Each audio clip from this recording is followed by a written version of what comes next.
podcast Bilik Mandiri episode 12. Kenalin, aku Yosefina Denisa Harso sebagai host podcast kita kali ini. Nah, podcast kita kali ini itu tentang melestarikan seni daerah Bali dalam kehidupan era modern. Kali ini aku nggak sendirian aja nih, aku ditemenin kakak cantik kita, itu ada kakak Sondewi. Halo Kak Sondewi. Oke nih Kak, mungkin kakak bisa kenalin kakak, nama lengkap kakak, dan kakak juga bisa jelasin mungkin tentang seni daerah itu sendiri. Oke, jadi sebelumnya perkenalkan nama saya Dewi Putri Dewi. Saya semester 6 di Politeknik Negeri Bali, jurusan Administrasi Bisnis, program studi dari Politeknik Negeri Bali SMK Nasional. Oke, dari pertanyaan tadi itu terkait dengan kesenian daerah. Ya, seni daerah saja. Oke, jadi kesenian daerah itu kan memang kesenian tradisional yang ada di daerah tertentu. Contohnya kayak misalnya di Bali nih, kesenian tradisional daerah Bali itu kan pastinya kita mengenal tari Bali, terus gamelan, megamel, terus seni ukir, seni pahat, seni tarian swaja, dan seni tarian sambut juga. Jadi itu memang kesenian daerah yang berkembang di masyarakat. Oke, berarti untuk kakak Putri sendiri ini lebih ke menari ya Kak ya? Ya, betul. Oke, nah bisa nggak sih kakak juga ceritain nih awal mulanya kakak bisa terjun ke kesenian daerah sampai kakak punya banyak banget yang namanya pengalaman, itu bisa mungkin kakak ceritain ke sobat mandiri yang ada di rumah? Oke, jadi mungkin pengalaman. Jadi dari awal dulu ya. Iya. Jadi saya waktu masih kecil, kalau nggak salah umur sekitar 4 tahun ke 5 tahunan itu, nah waktu itu saya diceritain sama ibu saya. Jadi saya ikut ke upacara potongan, yaitu 3 bulan, kalau nggak salah 3 bulan potongan bayi. Jadi kalau misalnya bayi baru lahir itu ada yang namanya 3 bulan. 3 bulan ada yang potongan juga. Potongan itu kalau nggak salah 6 bulanan gitu, kayak 6 bulanan atau 1 otol kayak gitu. Nah, setiap ada upacara di keluarga saya itu pastinya diiringi dengan iringan gamelan. Jadi waktu itu pas iringan gamelan itu diiringi penanggung, itu kata ibu saya itu tangannya itu langsung kayak nari-nari gitu. Jadi dari sana juga ibu saya melihat kayaknya anak saya punya potensi nih di bidang seni gitu. Terus waktu TK itu ada yang namanya ekstrakurikuler.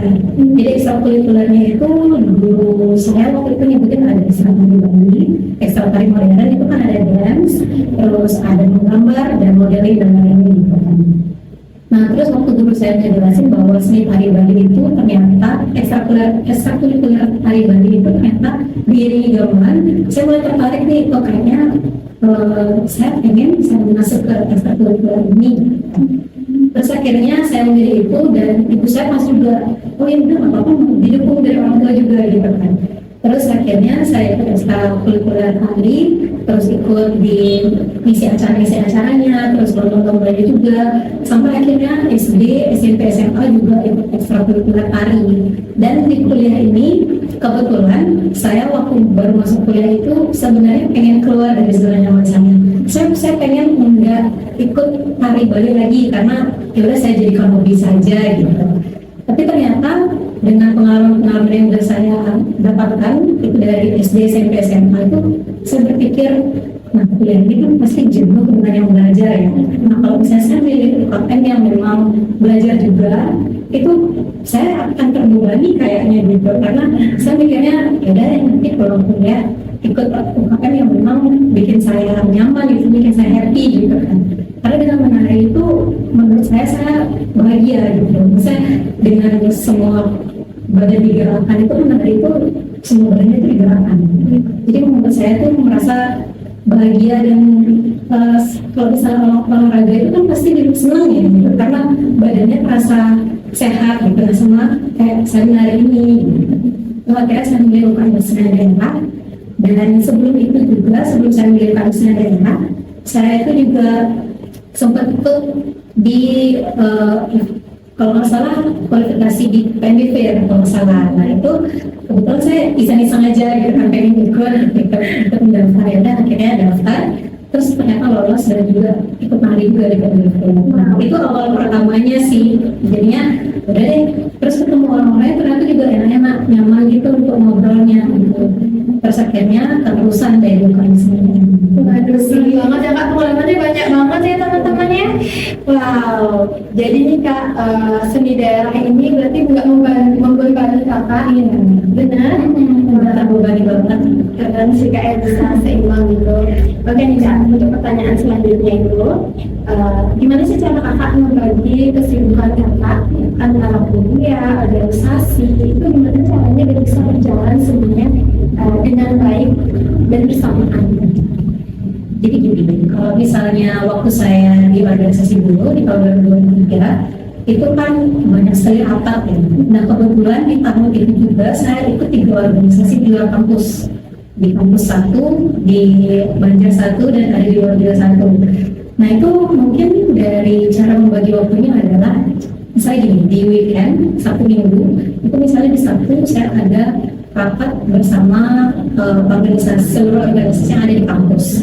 Itu misalnya dijadwalkan rapatnya itu dari jam 7 pagi sampai selesai, ada waktunya gitu misalnya. Terus di hari itu juga saya ada rapat di organisasi di universitas daerah gitu, misalnya sore di jam 5. Jadi saya membagi waktu di jam 7 pagi sampai jam 1 itu mentok jam 1 siang itu saya ikut rapat di kampus bersama organisasi lainnya. Terus sorenya saya pulang mungkin sampai jam 3 saya ke rumah, itu istirahat dulu, makan dan lain-lain. Dan jam 4 ke kampus lagi untuk rapat di organisasi itu kan sebenarnya gitu. Jadi kalau misalnya di hari itu di rapat organisasi bersama seluruh organisasi itu lewat dari jam 1, saya tetap izin gitu. Saya tetap izin bahwa nantinya nanti sore saya akan ada kegiatan lagi. Jadi saya harus meninggalkan rapat. Jadi saya sudah bisa ikut rapat di jam pagi itu, ya pastinya harus hadir ya, karena kan di organisasi pengurus itu juga harus hadir yang namanya rapat. Jadi di rapat organisasi bersama teman-teman yang seluruh organisasi itu hadir, walaupun mungkin setengah kalau misalnya sampai sore, dan di sorenya lagi saya tetap hadir di kampus yang saya. Itu sih cara bagi waktunya. Keren banget ya sih Kak, kayak nggak semua orang juga bisa sih Kak.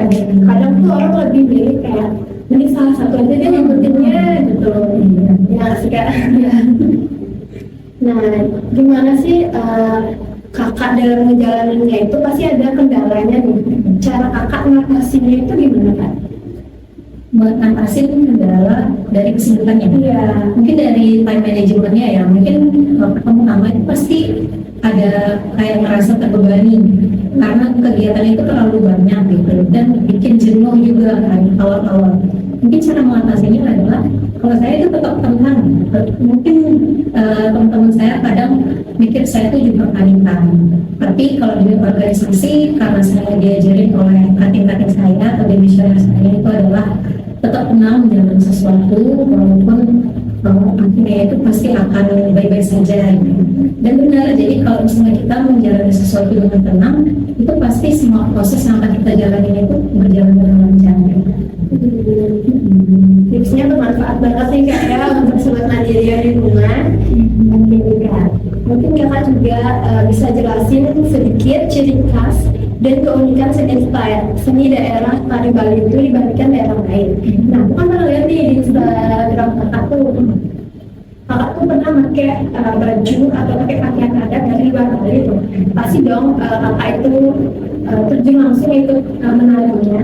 Ada nggak sih Kak perbedaan mungkin dari tangannya mungkin atau dari gerakan mata? Kan kita nggak boleh tahu nih Kak. Mungkin bisa kasih tahu seperti ini. Jadi sebelumnya saya cerita dulu ya, misalnya dari postingan yang dilihat. Ya, kalau salah tadi itu adalah waktu saya dan teman-teman saya di UMSN menjadi perwakilan untuk ikut di tim penelitian. Jadi ada dosen pariwisata itu minta penari ke gubernur itu pembina kita. Jadi minta penari di UMSN daerah untuk mewakili ikut kepanitiaan di penelitian ini gitu. Jadi ikut berpartisipasi. Terus ternyata itu kita disuruh untuk menari tarian yang bukan tari Bali gitu, tari kalau nggak salah itu dari Labuan Bajo. Jadi itu tari Tiba Mengkarang. Itu dibuat oleh salah satu mahasiswa dari Institut Seni dan Pasar yang kebetulan juga panitia dari penelitian ini. Untuk perbedaannya pasti ada ya. Kalau dari tari Bali itu pasti punya pakem yang beda dari seni tari dan yang lainnya. Kalau misalnya seni tari Bali itu pakemnya udah pasti ada angklung, tanggal, kaki, sama tangkep. Nah, agamnya agam tari Bali itu memang khasnya Bali banget dengan ngetnya, ngasnya itu, terus agam kanan dan kirinya, terus perpindahan gerakan kaki dari gerakan sebelumnya ke setelahnya, terus dari perpindahan tangannya, dari ekspresi juga. Nah, itu yang menjadikan pembeda antara seni tari Bali dengan tari daerah lainnya. Nah, kalau di tari tiba muka itu dia lebih banyak di gerakan kakinya, jadi kita harus menghafal setelah ini gerakan apa, setelah ini gerakan apa gitu, dan mengikuti iringan-iringan musiknya gitu. Nah, kalau tari Bali itu dari pakemnya tadi itu sih yang lebih membedakan, karena ciri khasnya tari Bali itu memang dari pakem keempat tadi gitu. Itu sih yang menjadikan berbeda setelah saya rasakan dari tari Bali dengan tari daerah lain. Nah, kan kakak bilang tadi kalau kakak tuh pernah nari dari daerah lainnya. Nah, itu butuh waktu berapa lama sih kakak untuk menghafal kalian itu? Oke, jadi waktu itu kurang lebih kita latihan cuma 5 kali. Ya, kebetulan latihannya juga di kampus ini. Jadi 5 kali, tapi itu memang per part gitu latihan. Jadi per tiap menit gitu. Misalnya di hari ini kita latihannya sampai menit kelima, itu kita harus sudah bersih gitu dari menit awal sampai menit kelima gitu. Jadi ditargetkan sama pelatih kita juga. Jadi sampai di hari kelima kita harus sudah bersih latihannya dari menit awal sampai menit ke akhir gitu. Jadi setelah itu biasanya di hari ini misalnya latihannya, terus dari saat menit pertama sampai menit kelima setelah kita latihan kita udah dapat bersihnya, kita evaluasi. Jadi evaluasinya itu dibuatkan video. Jadi setelah dibuatkan video kita lihat kesalahan-kesalahan kita di mana. Jadi itu bahan evaluasi untuk latihan selanjutnya. Kakak juga punya nggak sih rasa kayak, wih aku udah coba nih di daerah lain nih, mungkin kakak ada ngerasain sesuatu gitu mungkin dari, karena kan itu kan beda banget nih kak ya sama daerah Bali, apalagi kakak seringnya dari daerah Bali. Ada nggak sih kak perasaan ya bangga juga karena udah menyukseskan tarian itu di daerah itu tersebut, ya kan kak? Iya betul. Kalau dibilang bangga sekali ya, karena ini mungkin juga jadi pencapaian terbesar saya, karena bisa menari tari daerah di Labuan Bajo, Manggarai Barat khususnya, itu di tempatnya langsung. Dan itu juga kita nggak cuma dari Politeknik di Bali aja menarinya, tapi kita gabung juga sama mahasiswa yang memang asal dari sana juga. Jadi kita nggak cuma dari PNB aja menari di sana, tapi kita kolaborasi sama orang asli sana juga. Kalau boleh tahu nggak acaranya itu acara apa ya? Oke, itu acara penelitian. Jadi penelitiannya ini memang tentang tema budaya, gitu, tentang budaya, tradisi, kesenian gitu. Nah, dari tim peneliti ini memilih Labuan Bajo karena memang destinasi wisata di sana itu bagus banget.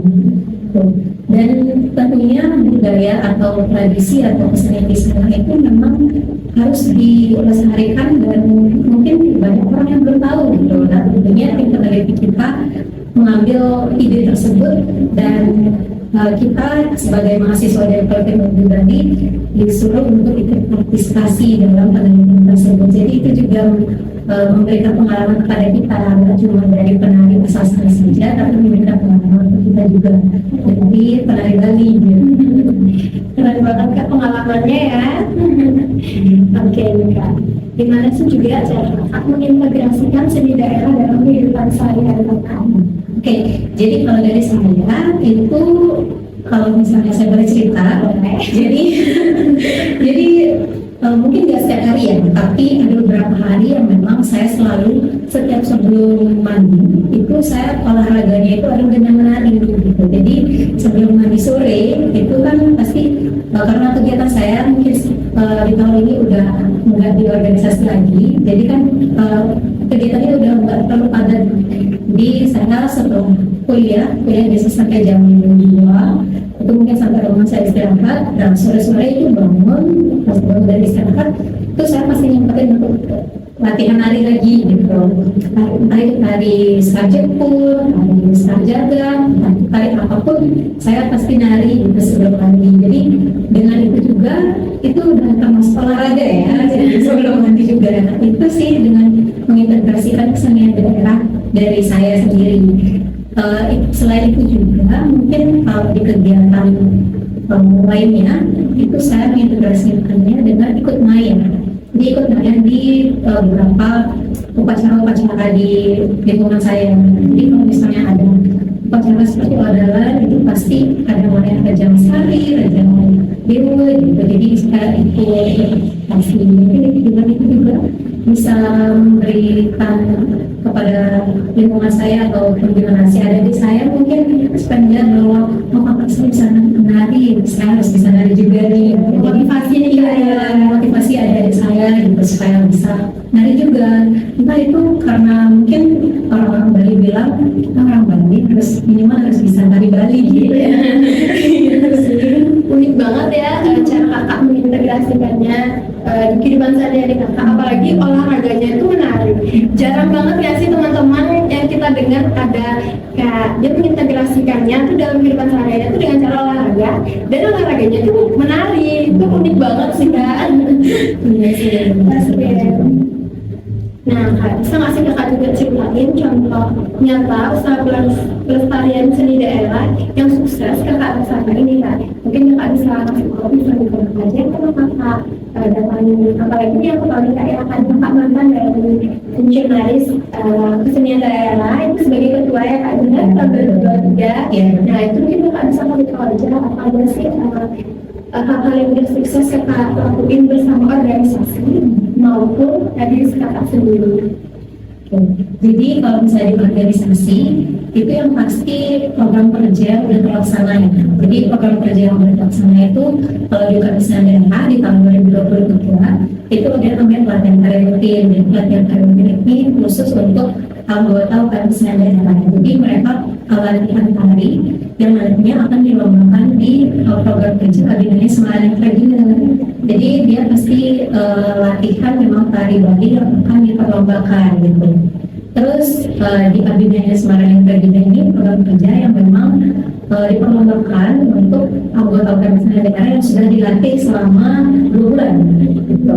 Terus di pelatihan tari Nusantara itu juga pelatihan tari yang tidak hanya latihan tari Bali saja, tapi ada latihan waktu di angkatan saya di 2023 itu ada yang namanya tari tortor dan tari ranta. Jadi tari tortor itu dari Sumatera Utara dan tari ranta itu dari Sumatera Barat. Jadi kita di angkatan saya itu anggotanya itu adalah latihan tari Nusantara, tari tortor dan tari ranta. Jadi nanti kita pilih anggota yang terbaik, 10 anggota terbaik yang memang nantinya kita akan pentaskan di program kerja Taksu. Jadi program kerja Taksu itu lomba tarian saja dan kreasi rambut. Kebetulan program kerja Taksu ini merupakan program kerja yang tingkat regional atau itu program kerja yang memang khusus di organisasi daerah. Jadi regional itu bisa dari universitas yang ada di Bali atau politeknik ataupun kampus-kampus yang ada di Bali. Jadi kita mengundang kampus-kampus yang ada di Bali untuk ikut serta dari lembaga tersebut, dan nantinya di universitas lain itu akan melihat pertunjukan yang sudah kita persiapkan sebelum-sebelumnya, itu dari pembukaan dari Bali, terus pengisian acaranya itu dari daerah dan tadi tortor dan ranta tadi. Dan kebetulan kita juga ada media Nusantara. Jadi media Nusantara itu dari pengurus kami, ketua divisi saya itu yang membuat tariannya, koreografi tariannya itu mungkin campuran-campuran dari tari dengan daerah lainnya digabungkan menjadi satu dan menjadi media Nusantara. Dan itu juga diiringi dengan pakaian dari Indi Kendran. Jadi Kak Indi Kendran itu memang yang berkolaborasi dengan Kabinet Daerah. Jadi fun fact, jadi for information juga Kak Indi Kendran itu merupakan dimisioner dari Kabinet Daerah juga. Jadi lulusan pariwisata juga di Politeknik Bali.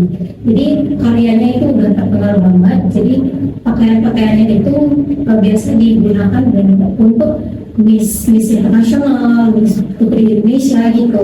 Jadi setiap ada program kerja Taksu, biasanya KLI Kendra itu pasti menyumbangkan pakaiannya untuk ditampilkan di sana gitu. Jadi itu mungkin usaha nyata dari kesenian yang ada di Bali, entah itu dari koreografi dari tari Nusantara itu dikembangkan, dibuatkan menjadi satu karyanya dan diperlihatkan di program kerja di Taksu itu. Jadi nggak cuma di kalangan Politeknik Bali saja yang melihat hasil dari pelatihan kita sebelum-sebelumnya, tapi dari universitas juga itu sih. Keren banget ya teman-temannya. Dan sumber jalannya emang keren banget pokoknya. Dan itu semua sudah terlaksanakan setiap tahunnya ya Kak? Iya betul. Oke nih. Nah, gimana juga cara kakak memperkenalkan seni daerah ini kepada generasi muda Kak? Karena kan bisa dibilang Gen Z ya nih ya, Gen Z. Gimana kakak cara memperkenalkan seni daerah di generasi muda? Apalagi zaman sekarang itu lebih banyak ke media sosial. Kayak kan kalau misalnya orang tua itu saya ada kumpul di Banjar nih, banyak pasti muda-mudinya yang nggak semua ikut. Gimana cara kakak untuk memperkenalkan seni daerah ini ke generasi muda? Oke, kalau misalnya contohnya tadi di Banjar ya. Jadi kalau misalnya di Banjar itu biasanya cara saya adalah mendekatkan diri pada rekan-rekan saya di Banjar ya tentunya. Karena ini juga contoh saya di organisasi gitu. Cara saya adalah mendekatkan diri saya, entah itu dengan mungkin saya membaca dulu karakteristik orang yang akan saya cari. Jadi oh mungkin seperti ini karakteristiknya, oke. Jadi saya ngomongnya sama dia harus kayak gini nih. Jadi dengan mendekatkan itu, dengan membuat mereka komunikasinya nyaman dengan saya, nanti akan saya giring nih langsung ikut dari nanti bisa kok, nanti itu pasti bakal diajarin, itu pasti bakal kita bareng-bareng bukan sendiri gitu. Jadi mungkin dengan cara mendekatkan diri, entah itu kalau cara saya itu adalah cara saya cari tahu dulu karakteristiknya seperti apa. Dia orangnya pendiam mungkin atau banyak ngomong mungkin, jadi kalau misalnya dia pendiam mungkin saya yang banyak ngomong gitu. Kalau misalnya dia yang banyak ngomong lebih bagus lagi nih, kebetulan saya juga suka ngomong gitu kan ya. Jadi mendekatkan dirinya dengan bahasa basinya itu dengan melihat karakteristiknya dia. Kalau dia pendiam mungkin saya lebih hati-hati untuk ngobrolnya, jadi supaya buat dia nyaman dulu ngobrol sama saya. Setelah itu baru saya giring untuk ikut nanti benefitnya gini. Nanti kalau misalnya kamu ikut, siapa tahu nanti ada program kerja di Banjar yang bisa ikut lomba atau gimana bisa ikut gitu. Jadi dari sana mungkin dia tertarik gitu, karena saya belajar dari organisasi seperti itu juga. Gimana sih pendapat kakak tentang pengaruh modernisasi terhadap seni daerah itu Kak? Apalagi sekarang ini kan zaman semakin canggih kan, banyak sekarang yang seni daerah tradisional itu dicampur ke modern. Menurut kakak itu mana? Kalau menurut saya itu ada dua pengaruh ya, yaitu pengaruh positif atau negatifnya. Kalau di pengaruh positif itu modernisasi kita. Jadi peluang kita di era globalisasi ini, karena kan di era globalisasi ini teknologi itu semakin maju ya, dan platform media sosial itu semakin banyak. Jadi peluang kita sebagai generasi muda untuk memperkenalkan seni budaya itu melalui media sosial, yaitu entah kita membuat konten tari Bali, membuat konten agama, ataupun konten tentang menyangkut seni gitu, dan kita upload di platform media sosial. Nah itu peluang kita dari pengaruh positifnya. Nah kalau dari negatifnya itu mungkin dari modernisasi atau pengaruh budaya barat. Kita kan kemarin menghadapi isu itu kebaya Korean style gitu ya, salah ya. Nah itu kan pakem kebaya Bali itu hilang ya jadinya karena isu-isu tersebut gitu. Nah itu mungkin dua pengaruh itu yang menyebabkan di era globalisasi ini seni budaya itu menjadi terpantau di dunia seni. Apalagi banyak sekarang yang memakai pakaian adat itu yang tidak normal, ya sebenarnya pakaian itu dibuat untuk apa malah disalahgunakan. Sedih sih kayaknya lihatnya, karena ini beritanya beredar banget. Akhirnya sekarang kembali lagi nih yang motivasi. Apa sih yang memotivasi kakak Putri untuk mendedikasikan waktu dan energi kakak nih untuk melestarikan budaya? Jadi motivasi saya itu yang pertama pasti dari keluarga, lingkungan keluarga. Nah ini menarik ya. Jadi di tahun 2023 itu saya membaca artikel dari kompas.com, itu menerbitkan artikel. Jadi si artikelnya itu kurang lebih seperti ini.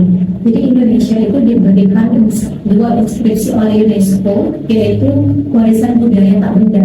Jadi itu dari mengembangkan atau memberitahukan kepada dunia luar bahwa warisan budaya Indonesia itu sangat banyak sekali. Itu sih yang memotivasi saya bahwa wah, warisan budaya Indonesia ini sudah diakui UNESCO gitu. Nah dari sini bahwa saya itu bangga sekali menjadi bagian dari Indonesia gitu, karena warisan budaya itu memang bagus-bagus banget dan kita harus melestarikannya. Itu sih yang saya motivasi. Kadang juga melihat seni daerah yang sebenarnya udah buat tradisionalnya dimodernkan itu dengan cara yang tidak baik. Kadang ada yang membuat drama, tapi dramanya nggak lucu, tapi menurut mereka lucu. Sedih juga yang kayak kalau dilihatnya. Dan gimana sih pendapat Kak Putri tentang pengaruh globalisasi terhadap seni? Itu balik lagi ya sama yang tadi ya, bahwa pengaruh itu bukan cuma positif sama negatif. Kalau pendapat saya mungkin pengaruh era globalisasi itu baik dari teknologi yang terus berkembang dan peluang-peluang kita juga dalam memerankan teknologi untuk kesenian itu bagaimana. Jadi kita generasi Gen Z atau generasi muda yang terus berkarya itu adalah memanfaatkan platform media sosial kita dengan baik di era globalisasi ini. Jadi jangan sampai dengan kita melakukan atau melestarikan budaya itu disalahgunakan. Jadi seperti isu-isu yang sudah berkembang mungkin tolong jangan terlalu diekspos gitu di media sosial. Jadi kita kembangkan yang baik-baik saja gitu sih. Nah, ngomong soal globalisasi ini, apakah menurut Kak mempunyai kendala atau tantangan itu sendiri? Kadang kan di media sosial itu udah dibilang diperingati untuk jangan seperti itu, tapi tetap saja dilakukan juga. Menurut Kakak bagaimana? Kalau pendapat saya mungkin dari adanya platform media sosial itu bikin kita terbuka ya, karena orang-orang juga bisa belajar dari media sosial juga. Jadi mungkin kita sekarang, kalau dulu kan kita belajarnya itu memang dari turun temurun. Nah kalau sekarang itu kita udah bisa belajar dari manapun, entah itu dari YouTube, dari Instagram, TikTok dan lain-lainnya. Nah mungkin balik lagi ya, saya pendapat saya tentang globalisasi lagi adalah dengan cara untuk memilah mana yang baik untuk kita kembangkan dan mana yang buruk, entah itu dari pengaruh budaya kebarat-baratan gitu, atau mungkin yang tadi seperti bilang juga kayak misalnya contoh seharusnya tidak dilakukan seperti ini, atau tari Bali yang dilakukan modern atau gimana gitu. Nah mungkin kita harus melihat bahwa sebaiknya ini tidak diberikan panggung di media sosial gitu. Jadi kita harus memberikan panggung pada para generasi muda yang melestarikan budayanya dengan prestasi-prestasinya gitu. Itu yang seharusnya kita berikan panggung kepada platform luar gitu. Karena kan contoh nih di TikTok itu udah enggak cuma generasi kita aja yang main TikTok, ada adik kita itu mungkin dari akun orang tuanya gitu kan bisa saja buka TikTok.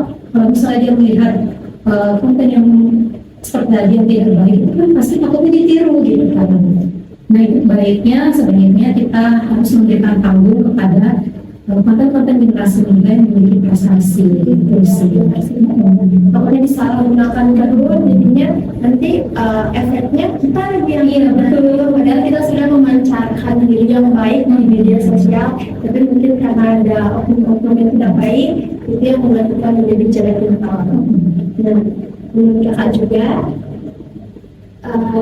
gimana sih Kak cara mempertahankan dan melestarikan seni daerah itu sendiri? Kan mungkin sebagian diri di rumah, kepo juga nih Kak ya. Gimana cara Kakak bisa mempertahankan? Apalagi udah dibilang dari TK sampai kuliah, itu pasti lika-likunya banyak banget, tantangannya banyak banget. Nah, gimana sih cara Kakak mempertahankan dan melestarikan itu? Mungkin sedikit cerita lagi ya. Jadi proses dari TK sampai kuliah itu enggak proses yang gampang gitu, pasti banyak dari kalikunya gitu. Jadi kayak misalnya mau lomba gitu. Jadi saya dulu sempat pengen putus asa untuk nggak usah deh lanjutin menari gitu, karena dari pelatih saya waktu lomba itu sempat bilang bahwa kalau kamu nggak bisa kayak gini, kamu nggak bisa berkembang kayak gitu. Nah itu waktu itu karena masih SD ya, kalau dikasih ucapan seperti itu kan pasti ada rasa kayak saya diginiin ya, aduh, kayaknya saya salah banget. Nah saya itu dulu anaknya cepat putus asa gitu, karena waktu itu sempat merasa putus asa, cerita ke orang tua, tentunya ke ibu ya, cerita ke ibu, bahwa ibu bilang itu motivasi dari pelatih kamu untuk kamu, jadi itu motivasi dia supaya kamu itu mau terus berlatih gitu, terus belajar banyak dari kesalahan-kesalahan kamu. Nah dari situ saya mendengar nasihat dari ibu saya, ternyata dari omongan itu ada motivasi saya nih. Dari omongan itu saya tahu kesalahan saya di mana dan harus saya evaluasi gitu. Jadi yang motivasi itu adalah saya terus belajar gitu. Misalnya sekarang itu saya udah belajar A hari ini, jadi di selanjutnya saya harus belajar hal yang lain gitu. Jadi nggak cukup mempelajari satu hal saja, tapi hal yang lain juga. Dan Kak, mungkin bisa sharing dikit nih. Kakak pernah nggak sih merasa gagal? Atau merasa kayak, aduh aku capek deh gitu. Tapi gimana cara Kakak itu memotivasi diri Kakak kayak aku tuh bisa? Oke, kalau merasa gagal itu pasti ada. Jadi waktu nggak cuma di lomba-lomba SD, tapi lomba SMP, SMK itu juga, itu pernah merasa kayak, aduh, kayak misalnya dalam pemilihan ya, pemilihan lomba itu. Misalnya saya pilih gitu kan, saya pilih ya, kan itu pun juga pasti merasa kayak, aduh nggak usah deh belajar lagi gitu. Jadi juga saya nggak pilih gitu. Tapi di sisi lain saya juga berpikir, kenapa saya pilih ya? Mungkin karena saya kurang dalam agamnya atau mungkin kurang dalam gerakan ininya gitu. Jadi itu yang membuat saya selalu mengevaluasi diri kayak, aduh harus terus belajar nih biar saya itu bisa pilih, biar saya itu nanti di next eventnya saya kepilih nih untuk lombanya, atau saya kepilih nih untuk ikut mewakili sekolahnya gitu. Jadi terus belajar dari kesalahan-kesalahan saya dan terus mengingat bahwa saya itu terlahir dari kesalahan gitu. Jadi yang kemarin-kemarin itu enggak, saya itu mungkin dari keluarga saya itu enggak, jangan terlalu puas dengan pengalaman-pengalaman yang sudah dilalui, tapi jadikan itu motivasi. Dan karena saya berpikir bahwa dengan pengalaman itu dibanding itu ada kegagalan yang sudah saya dapatkan. Jadi saya enggak cuma ingat pengalamannya, tapi saya ingat kegagalannya gitu. Jadi kegagalan itu yang memotivasi saya. Oke, nextnya ini harus saya perbaiki di bagian ininya gitu. Nextnya mungkin supaya saya mungkin bisa lebih baik, jadi saya perbaiki di bagian ininya gitu. Jadi dengan itu saya terus belajar sampai akhirnya saya bisa di titik ini juga. Mungkin Sobat Mandiri bisa jadi ini tips gimana caranya kalian itu bisa terus berusaha ya, biar nggak baru gagal langsung kayak udah deh aku capek gitu. Mungkin nggak gitu ya Kak ya. Tapi nih Kak, udah masuk pertanyaan terakhir aja nih Kak ya. Ya bincang-bincang kita kayak sudah mau akhir aja. Nah, apa sih pesan Kakak untuk generasi muda dalam melestarikan seni daerah? Oke, pesan saya mungkin buat teman-teman semua, jangan lupa warisan budaya kita itu sudah diakui UNESCO, dan kalau tidak dari kita, dari siapa lagi? Itu sih mungkin pesan saya kepada teman-teman semua ya. Itu sih, ya bener banget nih Kak ya. Apalagi nih generasi muda sekarang ini potensinya lebih kuat dari kita nih, karena kan kalau enggak mereka nanti siapa lagi yang akan melanjutkan ya Kak ya. Oke, ini teman-teman udah di akhir atau di ujung pembicaraan kita kali ini. Oke Kak, terima kasih nih Kak ya buat pengalamannya yang banyak banget. yang udah menginspirasikan banyak sobat Mandiri di rumah nih buat terus berkarya di bidang apapun. Siapa tahu juga ada yang tertarik nih di bidang seni, mungkin bisa langsung hubungin Kakak Putrinya langsung ya teman-teman. Oke nih Kak, terima kasih banyak nih Kak ya sudah mau jadi narasumber kita kali ini, cantik banget kali ini. Oke, terima kasih sobat Mandiri yang ada di rumah. Sampai ketemu lagi di episode selanjutnya. Bye bye.